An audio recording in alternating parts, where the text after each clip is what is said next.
A lot of people struggle with this question. What do you want? Especially women in general. What do you want to eat? Where do you want to go? But jokes aside, if I were to ask you, what exactly do you want? A lot of people will throw out certain things like, I want to be rich. I want $1 million. Oh, I want a perfect wife. It's like, that's not a good answer. What do you actually want? Right? So do you want status? Right? Like, and then in that status, what would you say that is? Like, I want exactly this number. I want $1,500,000. I want a penthouse in New York overlooking the water. Like, more specifically, what do you actually want? And you can go through that, but it kind of doesn't help you get to knowing really what you want and what to do every day and everything like that. So you actually end up struggling a lot. And a lot of people are like, oh, well, I don't really know what I want. It's a really difficult question because then identity comes in. What's the taste? Do you want it to be like this or this? Do you want a red car? Do you want a black car? Like, you don't know, and all these decisions come up. And I've found recently a really great hack to figure out how to get what you want.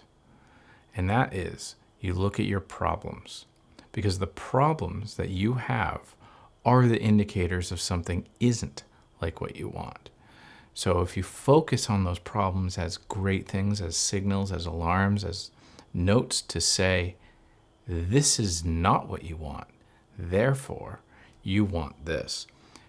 Man, it sucks being financially unstable. Okay, great. So you want financial stability. Okay, cool. I wish I could just go out and eat out every single meal. Yep, bam, right? Or I'm sick of cooking. I wish somebody would do it for me. I wish I had another room just for just the studio versus the office.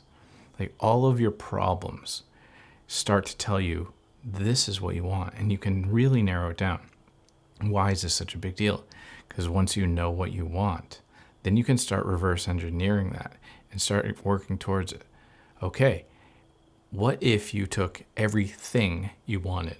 You want a Tesla, you want a Lamborghini, you want a mansion, you want this, that, and you put that together and you go, how much is it exactly to get everything I want? Every single thing I want. How much do I have to make to get it in the amount of time that I want it? Okay, great. So what can I break that down? And you can reverse engineer. What do I have to do that? What do I have to do this? And you can start doing that and working your way towards it. And that's what basically we focus on in the school and the communities. Like, how do you get to everything you want through the financial freedom and through making whatever, maybe it's not even finances, maybe it's just making a difference in the world, because that's personally, I like the finances, but making a difference is really, truly important to me. So I had to figure out, what do I want? For me, one of the biggest things I want is freedom. I don't want to feel tied down, or unless it's by my choice. Like, I like to have a few things. I don't think it's ridiculous. It's a little bit minimal, but it's a little bit excessive as well, because I like this stuff. And I know now there are things that I wouldn't have figured out if I didn't look at the problems. So my battery is running low, so I'm going to cut this short right now and just say, next time you see a problem in your life, or there's something keeping you up at night, go, aha, that is where the thing is that I want, on the other side of that.